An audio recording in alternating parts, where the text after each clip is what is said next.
এবং 15টি ব্যাংকের সভাপতি সাধারণ সম্পাদক এই কর্মচারী নেতৃবৃন্দকে মহানগর শ্রমিক দলের পক্ষ থেকে সবুজ এবং সবুজ এর পক্ষ থেকে অভিনন্দন এবং শুভেচ্ছা।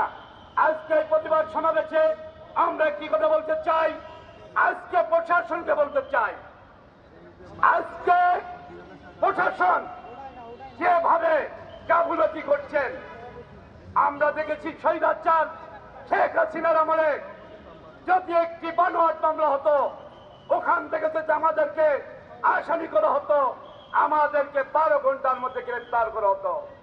আজকে আমরা দেখতে পাচ্ছি আমাদের সহযোদ্ধা রনি যখন হত্যা হয়েছে তখন তার আসামিকে গ্রেফতার করা হচ্ছে না। ওই আলীকে আমরা আলটিমেটাম দিয়েছিলাম গত পরিক্রমে যে 24 ঘন্টার মধ্যে গ্রেফতার করতে হবে।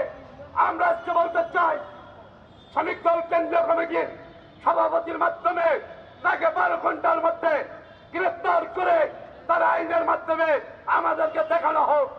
আমরা বলতে চাই এই দেশকে জনাব তারেক রহমান অনেক ভালোবাসেন। তিনি বলেছেন যে আমি যদি আমার মাকে জিজ্ঞাসা করি আমার উপরে যারা অত্যাচার করেছেন তাদের কি করব, আমার মা বলবে তুমি হিংসার রাজনীতি করো না। আমরা হিংসার রাজনীতি করতে চাই না।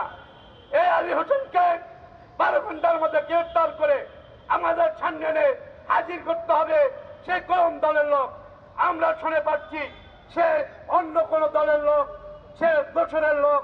যেহেতু দোসরের আমলে লোন নেওয়া হয়েছে সে দোসরের লোক। আমরা ওই আমলে আমরা কোনো ব্যাংকে গেলে আমরা লোন পেতাম না। যেহেতু লোন খারাপি এই আলীকে গ্রেফতার করে আমাদের মাঝে সেরে এই বলে আমার বক্তব্য শেষ করছি।